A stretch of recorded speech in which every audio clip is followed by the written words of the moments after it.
Hey guys, as you may know, I'm currently undertaking my journey to the FIDE Master title, and I've decided to take chess more seriously, to train more seriously, and I found a great training partner here in Almaty, Kazakhstan, where I currently live. His name is Andrew Ashikov, and his rating is around 2100 FIDE over the board. In online, he is like 2300 rated. So he is a little bit higher rated than me, which is great for a training partner, and we've decided to play at least one training game per week for both of us to train and improve our chess. Today, I will show you the first game that we've played. It was crazy. It lasted almost 100 moves, and it featured a really instructive endgame.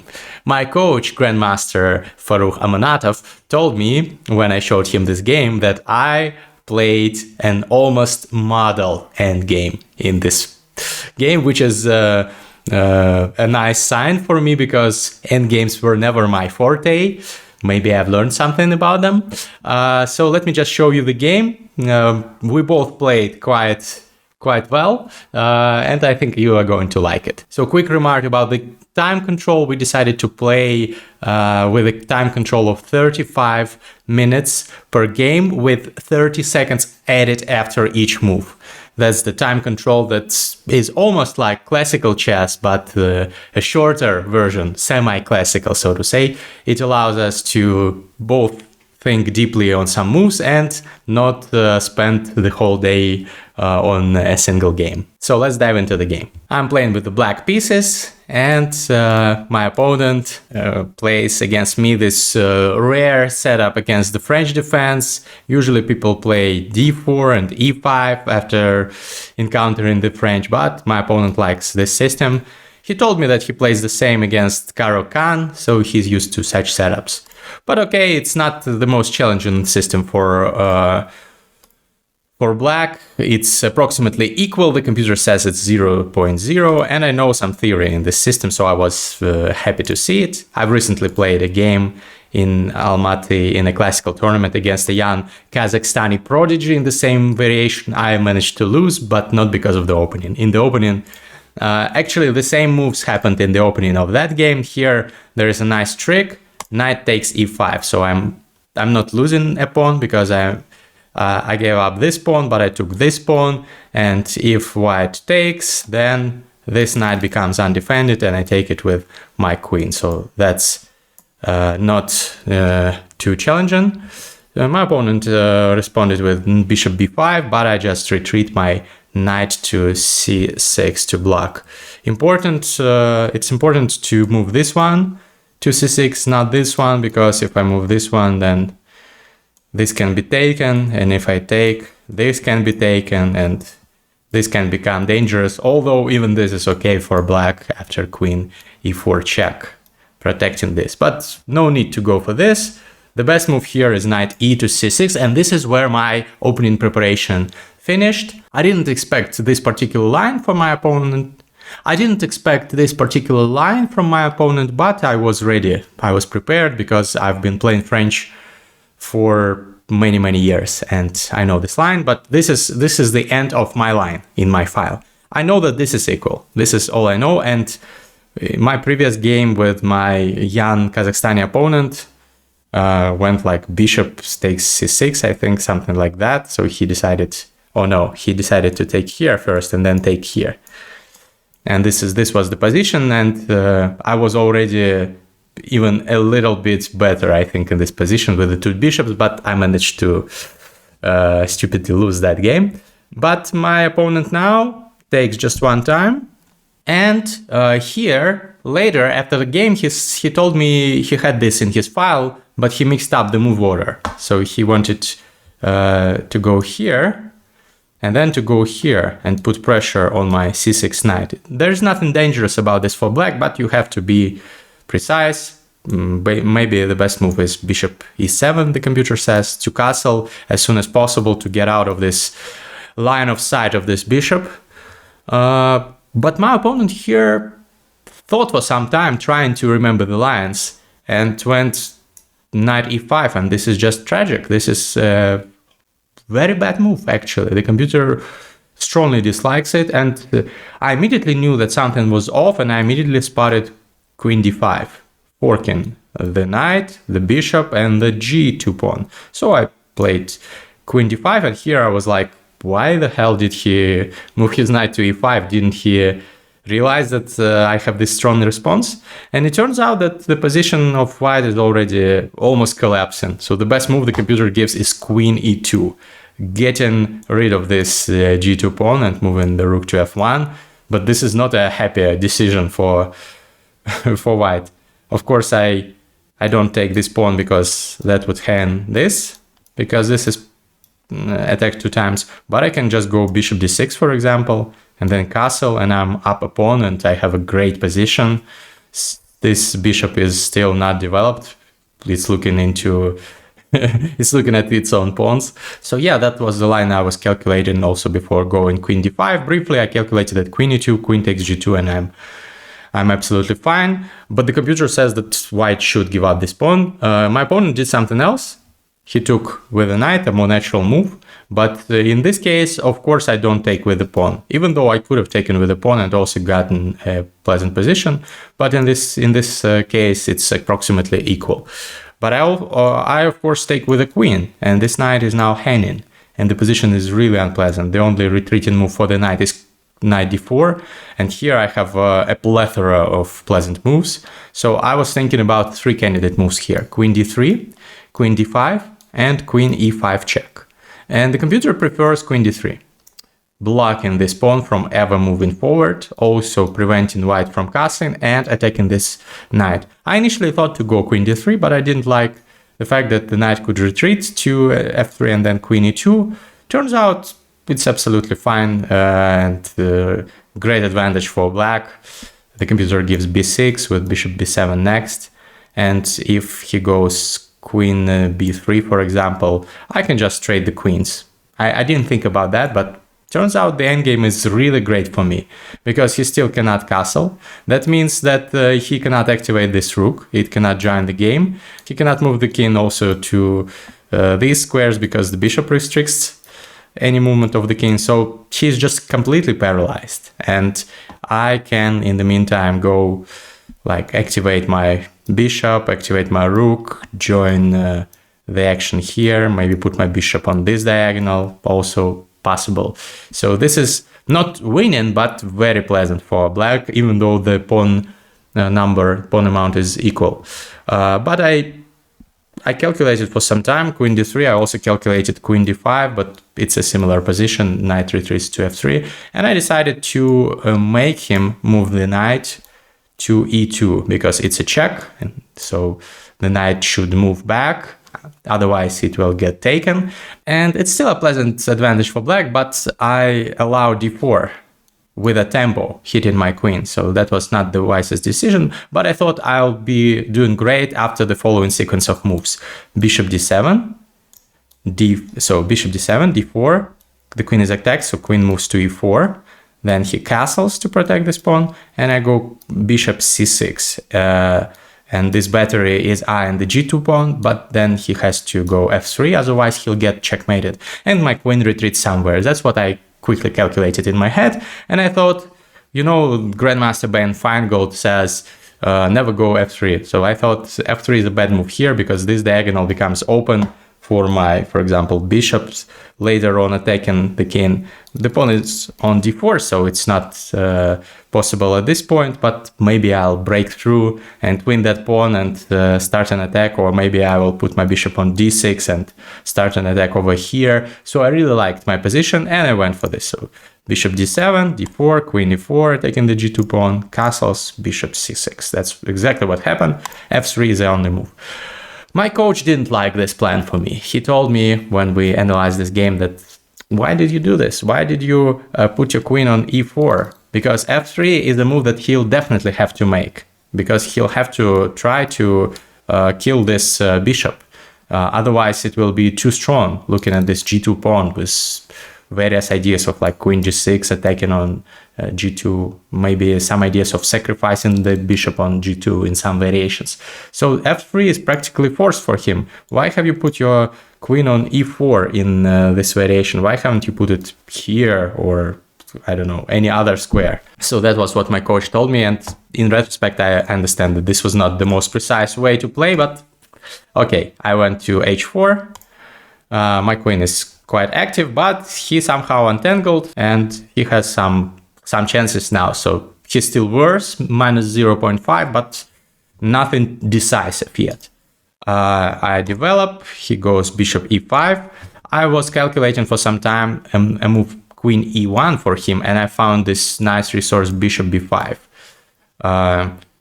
making his position uncomfortable. If he takes, for example, here, I take, and this is a pin that is very nasty. He cannot go rook f e1 or rook a e1 because I'll just take. So he has to go g3, I'll take, and he'll go somewhere like here, and I can probably go bishop f6. Yeah, attacking this pawn, and I'll be up a pawn in this endgame. Well, maybe it's not winning, but it's very pleasant. It's close to winning. So that's what I was calculating, and I thought he would go queen e1 to try to trade off some pieces. But he surprised me by going bishop e5.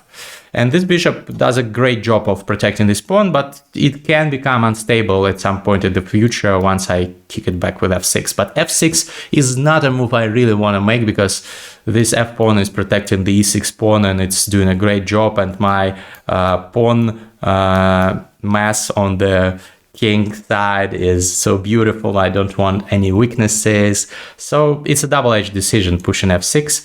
And obviously I didn't want to push it now. I thought maybe at some point in the future later, but for the time being I just castle, and I'm still better, but white has some counterplay.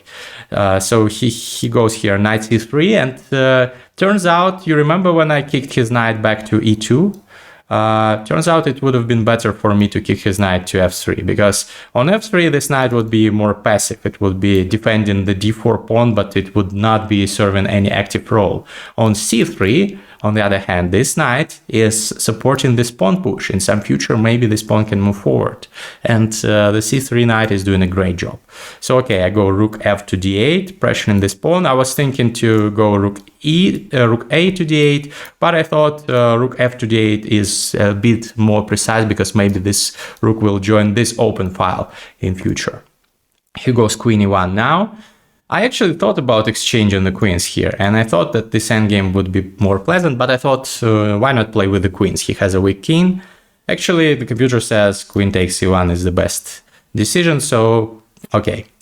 Here I started going in some wrong direction. I retreated with my queen. He overprotected this pawn, and I went bishop g5. And the idea is to activate the bishop via the e3 square and pressure this pawn. But he simply protects, and I don't have a good square for this bishop. I thought that maybe I can provoke f4, and that would be great for me, because now this bishop opens up its scope, and I can maybe pressure this g2 pawn later on, but I first have to move the bishop. I thought I'd move it here and even maybe provoke g3. That would be fantastic. Then move back, and this whole diagonal is up for grabs for my bishop. I can move the queen here, but he doesn't have to go g3. Obviously, he can just go queen e2, for example. And there's nothing too particularly enticing about this position, actually, but maybe at least I can play for some long-term advantage with this bishop. But he didn't go f4, he just protected this square, and he retained his pawns on these squares because he was afraid of this unopposed light-squared bishop of mine, and it was a good decision from him. And here I started to go into the wrong direction. I started seeing ghosts. I started thinking, what if he moves the queen to g3? What if he activates somehow his knight and tries attacking me? Let's just trade some pieces. I didn't like this active bishop of his, but bishop f4 is a bad move. It squanders almost all of the advantage. My advantage in this position lies in two factors. The first is this isolated pawn. It is weak. Any endgame is better for me because of this pawn. The second advantage lies in the fact that I have the two bishops, which are a great force to be reckoned with in many positions. In all endgames, two bishops are better than a bishop and a knight. So why trade this bishop? I don't know, something just didn't work correctly at this point, but this is not the end of the game. Here, approximately around here, is where I started to play really good chess. So don't miss this. So we trade, he goes queen d2. I realized that I can, of course, retreat, but then he goes like rook f to d1, tripling up down this d file, and I didn't see any way forward. So I exchanged. And the position is almost equal. Well, a little bit more pleasant for black, as you can see from the computer evaluation, but nothing too crazy. We both double up, and he moves the king closer to the center. I do the same thing. And here he goes h4 and offers me a draw.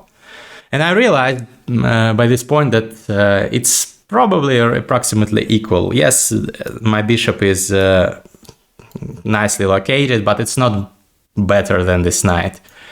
It sees its own pawns. Many of my pawns are on the light squares. Yes, I can move them to the dark squares, but still this bishop has no real targets. These pawns are quite well protected, but I decided, you know what, he has this isolated pawn. Still, I can't press a little bit. I don't want a quick draw. I felt a bit disappointed at myself because of playing not the most accurate moves in the middle game. So I decided, you know what, I'll try to outplay him in the end game. So let's see if I managed to do that. So I went h5, and my plan here was to go f6 and g5. And let's just have him make some nonsensical moves like, I don't know, standing just here. Here I go g5, and if he takes, suddenly I have some remote chances to go h4, maybe g4, rotate the rook, pressure the g2 pawn. Maybe I can create a passed pawn on the h file. So this bishop, if it gets opened up, it will do a great job supporting this pawn push. Still, the computer says it's equal, so he doesn't even have to react to this. He can play g3, I think, here, and it's also good. But at least I initiate some play on this flank, and I thought that's my chance to win this game. And here, suddenly he goes f4, and I'm like, what? Are you helping me make my bishop stronger? Are you helping me activate my king? You know that in endgames you should activate your king. Watch my video, learn endgames with Nepo, to learn how Nepo activated his king in the candidates against Vidit and won a fantastic endgame, marching the king from h8 to d2 in this amazing, I don't know how to say it, like blitzkrieg by a king. I don't know. So f4, strange move. It's not, of course, a losing move, but it gives me some chances. It weakens these squares for my king's infiltration, and although it prevents g5, now I get other chances to play for advantage. So I activate my king, and I go here, and my king wants to go this way, obviously. So he just waits. He thinks he has a fortress here, and now I decide I can go here, obviously, but I can also create some shenanigans on the other side of the board. And I go a5. So my idea is to go b5 and b4. But if I go b5 here, he'll just go b4, and he will not allow me any b4 push. So I decide to be trickier and go a5. By the way, if you hear barking, it's two of my dogs outside. They like barking, so sorry about that. So here, the best move, of course, would be just a3 and b4, same as I said. And this stops my plan, and then I will have to do something here. But for some reason, he just neglected my opportunities over there, and he just went rook 1 to d2, and I go b5, and now I'm threatening b4. And it gets really unpleasant. You know what makes this unpleasant? The instability of this knight. It doesn't have stability on the square because it can be kicked. And also, this bishop is doing a great job. When your bishop is located 2 squares opposite enemy knight, it's restricting its movement. So look at the possible squares for this knight to go. 1, 2, 3, 4, 5, 6, 7. So out of those squares, 1, 2, 3, 4 squares are cut off by my bishop. So put your bishop 2 squares across enemy's knight, and it will cut off it quite effectively. This is a good rule of thumb. So okay, here he went a3, but I just go b4, and now I'm much better. He takes, and here he makes a mistake. We are both in time trouble already. The best move here would be knight d1, a passive square, but it doesn't lose immediately. I can go here bishop e4, the computer gives this line, rook b3, and rook b7, protecting this pawn. And I'm dominating. At some point, I'll probably break through, go like if he goes back, I'll go here maybe. And maybe I'll activate like this. I don't know. There are in this position, knight f2 is not good for me. So maybe here I won't go king to g4, but I'll go king g6. The computer gives rook e3, bishop d5, and still I have a nice position, but nothing too crazy. But he makes a mistake in this position. He moves the knight to a2, thinking that he's attacking this pawn and making me defend it. But I've seen from distance this great move bishop b5, and I'm just winning an exchange here because the only legal square for the rook to go is rook b3, and if he goes rook b3, I go bishop c4, and this is a skewer, and I win the knight in this variation. So this is not good. So he decided to sacrifice an exchange for a rook for a bishop and a pawn, but his problem is that I have this move rook b8. And again, it's a skewer. Shish kebab, as they say, I think. So if he goes here, I go here and I win because this knight cannot move. So he has to move his knight and I take his pawn and I'm absolutely winning. But it's not the end of the story. You know, this is move 40 and we played almost 50 more moves. Why is that, you ask? Well, let's see this endgame.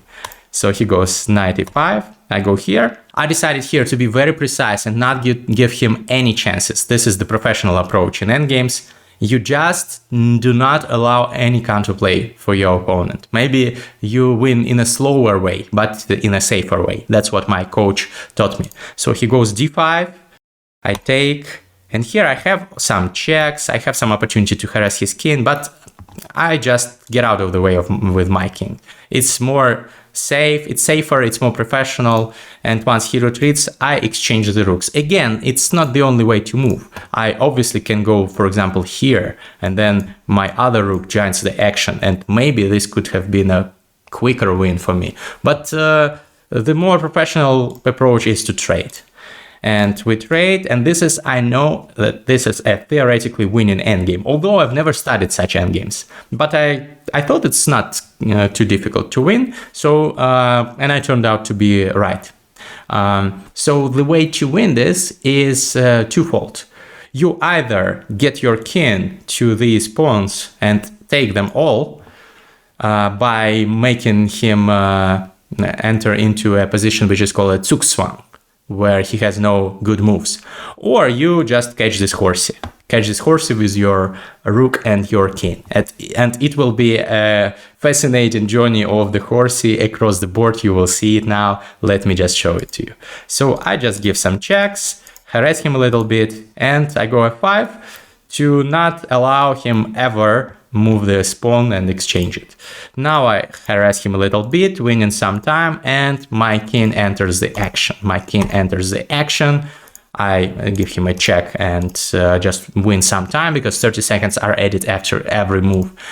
So I won 1.5 minutes by taking him, and now I'm protecting my f5 pawn, and my king continues its march. So my plan is to go here, here, here, and this would be a checkmate, by the way, in this position. So let's see, like he moves in a nonsensical way, let's say, and this is checkmate. Funny, right? Because this pawn restricts him. But obviously he will not fall for that. But my plan is, as I said, to move in this direction and make him let me jointly with my rook infiltrate and win his pawns. So let's see what happens. I'm just making some moves. He attacks my pawn, but I don't let him capture it. And now I want to go here. So he goes here, I check him, And now I go here. Now I want to go here, and this would be absolutely winning. All his pawns are falling. So he has to go king g2, but now I give him a discovered check. And he has to move with his king to this ugly square. And now there was a very easy win for me. I could have gone king f2. And the idea is, for example, if he goes here, to go king g1. And if he goes, for example, here, this is checkmate. Beautiful, right? But of course, he doesn't have to allow this. He can go here. But then I can give him a discover check again. And if he goes here protecting this pawn, I can go rook g2 and I'll take this pawn, or I'll go king f2, king g1, and this will be a checkmate again in several moves. So that would be winning for me. But at this point, I looked at the position and I thought about a different plan. You remember about catching this horsey? This horsey is stranded in my territory. It doesn't have safe squares. Well, it could have safe squares if I allow it to join either g5 or e5, but I won't. And I decided, you know what, I'll easily catch it. Catch me if you can. This movie now starts. So I go rook c7, restricting this move for the horsey, so as not to allow it to enter those safe squares. Now I'm just biding my time. And this is a very important trick when you play with a rook against a knight. To restrict its movement, you should be one square, 2 squares across from this knight. So this knight is on b5, c6, d7. This is a great position for the rook, because how does the knight move? Do you know how the knight moves? 94, 96, 97, 97. So all those squares are controlled by my rook, because it's a rook. It eyes all those squares. So the only squares available for him are those squares, and they will be controlled by my king soon after. So let's see. He checks me, and again I don't let him go here, because then he'll probably untangle. He goes here, and again, remember this rule of thumb: 1, 2, 3. 3 squares diagonally. This is how you position your rook. Now again, look at the possible knight moves. They are almost all impossible because of my rook. So his only legal moves are where he cannot get taken are those 2 moves, and they are not the most enticing moves. Now I move my king closer. I give him a check just to win time, and I defend this pawn. Again, he doesn't have good moves for his knight. Now I slowly join in with my king. I don't have to rush. He gives me a check, I go here, and I just wait, and I'm restricting his knight even more. So he cannot go here now. He only can go here, but if he goes here, I'll catch the knight like this. And just like this, for example. And let me think, maybe like this, yeah. And the knight doesn't have any moves, and then my king slowly comes and takes it. Or in this position, he has the move knight f6, but this doesn't help him as well, because I go rook f7. And it turns out that the knight is trapped. So this square is controlled by the rook, this square is controlled by the king, this square is controlled by the pawn, this square is controlled by 2 pawns, this square is controlled by the rook. So the only 2 squares that he has are g8 or e8, but he will not do anything after that, because all those squares that he has are controlled by my pieces. And I'll just go king c6, then king d7, and take this horsey. And if he goes here, I can also go king d6, here, here.